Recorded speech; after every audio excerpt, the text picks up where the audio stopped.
आपने कभी सोचा है कि यूरोप में एक छोटे छोटे देश जैसे कि फ्रांस, जर्मनी, यूके, जिसकी आबादी 6 करोड़, 7 करोड़, 8 करोड़ है, वो ऐसी ऐसी टेक्नोलॉजी बना ले रही है जो कि इंडिया में हम नहीं बना पा रहे और हमें महंगे दामों में वहां से इंपोर्ट करने पड़ रहे हैं। जैसे कि राफेल हुए, या फिर से अभी जेट इंजन की टेक्नोलॉजी की डील हमने सैफरान के साथ किया। तो क्या इंडिया के पास रिसोर्सेज की, पैसे की कमी है? मैं आपको बता दूं कि ये तेजस जैसा प्लेन, जिसको 1.3 बिलियन डॉलर में बनाया गया, इंडियन रुपी में बात करें तो 12-13 हजार करोड़ आएगी।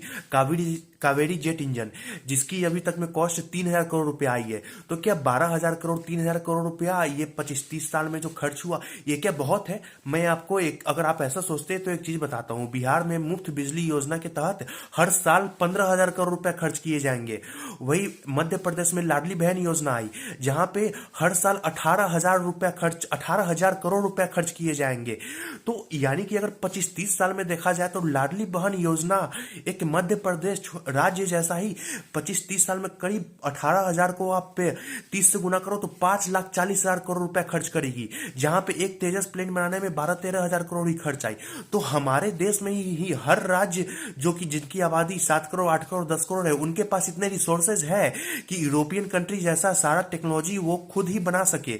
लेकिन होता क्या है, इंडिया में जो टेक्नोलॉजिकल डेवलपमेंट है, जो रिसर्च एंड डेवलपमेंट है, उसका सारा जिम्मेदारी सेंट्रल गवर्नमेंट के ऊपर थोप दिया गया है कि जितना रिसर्च एंड डेवलपमेंट है वो आप करो। और सेंट्रल गवर्नमेंट क्या कर रही है, सिर्फ एक ही एजेंसी पे पूरा जिम्मेदारी थोप दी गई है।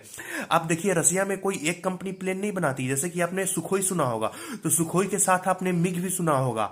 तो ये सुखोई मिग दो अलग अलग कंपनी बना रही है। आप अमेरिका में देखिए, आपने अगर लॉकहीड मार्टिन सुना होगा F-35, तो आप जो 6th जनरेशन प्लेन जो बनेगी वो बोइंग बनाएगी। F-47 जो प्लेन है, तो कम से कम दो कंपनी रहती है ताकि दोनों के बीच में कंपटीशन रहे।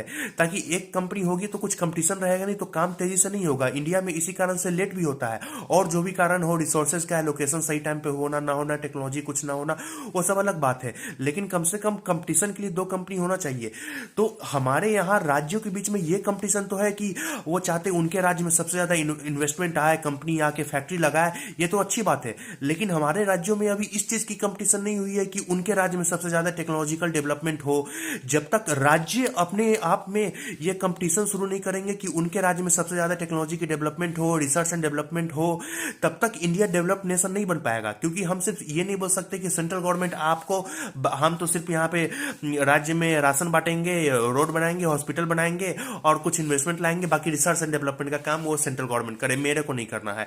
तो अगर ऐसा रहेगा तब तक हम डेवलप्ड नेशन नहीं कहलाएंगे। हमारे राज्यों के बीच में भी कंपटीशन होना चाहिए, और पैसे की कोई कमी नहीं है। क्योंकि जहां ये सब चीज 12 हजार, 15 हजार करोड़ में बन